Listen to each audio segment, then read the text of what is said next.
Bismillahirrahmanirrahim. Assalamualaikum warahmatullahi wabarakatuh. Perkenalkan, nama saya Koridayati, MDH 27, peserta Latsar Angkatan ke-14 dengan jabatan dosen di Politeknik Negeri Balikpapan. Pada kesempatan ini saya akan kembali mereview apa yang telah disampaikan oleh Bapak Muhammad Abdirrahman, Sos MSI terkait manajemen ASN. Tentang manajemen ASN itu sendiri adalah pengelolaan ASN untuk menghasilkan pegawai ASN yang profesional, memiliki nilai dasar etika profesi, bebas dari intervensi politik. Jadi berdasarkan Undang-Undang Nomor 5 Tahun 2014 tentang aparatur sipil negara dan dilengkapi kembali dengan Peraturan Pemerintah Nomor 11 Tahun 2017 terkait dengan manajemen pegawai negeri ASN. Aparatur sipil negara atau ASN itu sendiri, jadi berdasarkan jenisnya ASN itu terdiri jadi dua. Yang pertama adalah sebagai PNS atau pegawai negeri sipil, yang kedua adalah P3K yaitu pegawai pemerintah dengan perjanjian kerja. ASN atau pegawai ASN berkedudukan sebagai aparatur negara yang menjalankan kebijakan yang ditetapkan oleh pimpinan instansi pemerintah serta harus bebas dari pengaruh dan intervensi semua golongan dan partai politik. Kedudukan ASN berbeda di pusat, daerah. Kedudukan ASN berada di pusat, daerah, dan luar negeri. Fungsi ASN itu sendiri adalah ada tiga, yaitu terkait dengan pelaksanaan kebijakan publik, pelayanan publik, dan perekat pemersatu bangsa.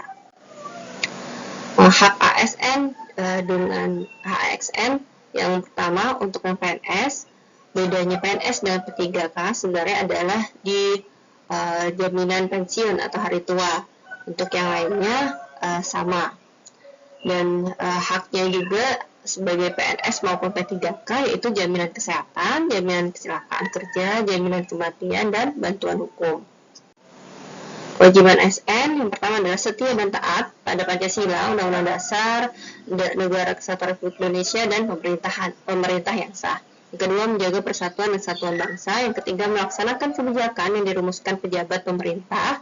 Yang keempat, menaati ketentuan peraturan perundang-undangan. Yang kelima, melaksanakan tugas kedinasan dengan penuh pengabdian, kejujuran, kesadaran, dan tanggung jawab.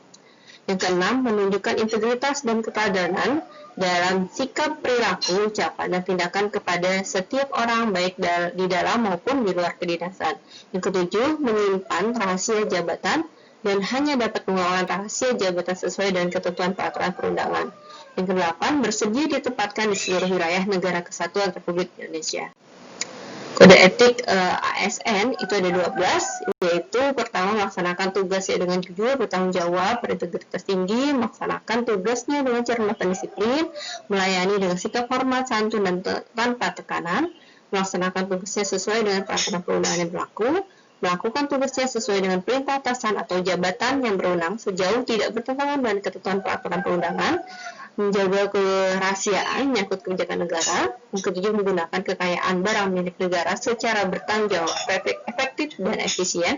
8, menjaga agar tidak terjadi konflik kepentingan dalam melaksanakan tugasnya. 9, memberikan informasi secara benar dan tidak menyesatkan. 10, tidak menyalahgunakan informasi internal negara, tugas, status, kekuasaan.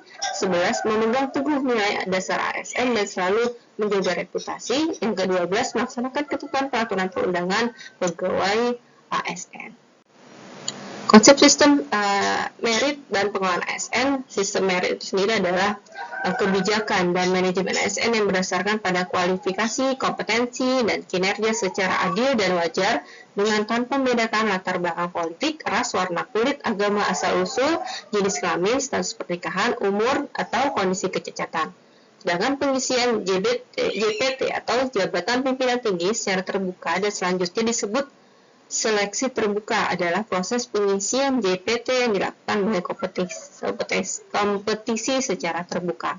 Jadi sistem merit pada dasarnya adalah konsepsi dalam manajemen SDM yang menggambarkan diterapkannya objektivitas dalam keseluruhan semua proses dalam pengelolaan ASN, yakni pada pertimbangan prestasi individu dan melaksanakan pekerjaannya. Manajemen ASN manajemen PNS itu meliputi 15 manajemen, sedangkan manajemen P3K ada 10 yang terkait dengan PNS, yaitu penyusunan penetapan kebutuhan, pengadaan, pengangkat dan jabatan, pengembangan karir, pola karir, promosi, mutasi, penilaian kinerja, pengajian, tunjangan, penghargaan disiplin, pemberhentian, jaminan pensiun, dan hari tua, perlindungan. Seluruh manajemen ASN ini tertuang di dalam peraturan pemerintah dan undang-undang. Sistem informasi ASN. Sistem informasi ASN memuat seluruh informasi dan data pegawai ASN. Data pegawai ASN paling kurang memuat ada 9 sistem, yaitu daftar riwayat hidup, riwayat pendidikan formal ataupun non-formal, jabatan dan pangkatan, penghargaan pada jasa dan kehormatan, pengalaman organisasi, riwayat gaji, riwayat pendidikan latihan, daftar penilaian prestasi kerja, dan surat keputusan dan kompetensi. Penyelesaian sengketa pegawai ASN diselesaikan melalui upaya administratif. Upaya administratif terdiri dari keberatan dan banding administratif. Dan ketentuan lebih lanjut mengenai upaya administratif dan badan pertimbangan ASN diatur dengan peraturan pemerintahan.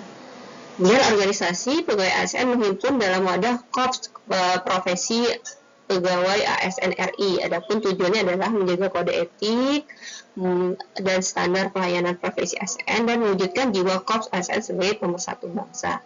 Untuk mencapai tujuan, sebagaimana maksud pasal 2, Korps Profesi ASN ini fungsinya adalah pembinaan dan pengembangan profesi ASN, memberikan perlindungan hukum dan advokasi, memberikan rekomendasi, dan menyelenggarakan usaha peningkatan kesejahteraan anggota Korps Profesi ASN.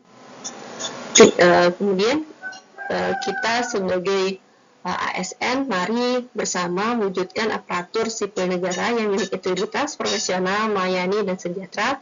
Semoga bisa menjadi ASN yang unggul. Demikian pemaparan dari saya. Terima kasih. Wassalamualaikum warahmatullahi wabarakatuh.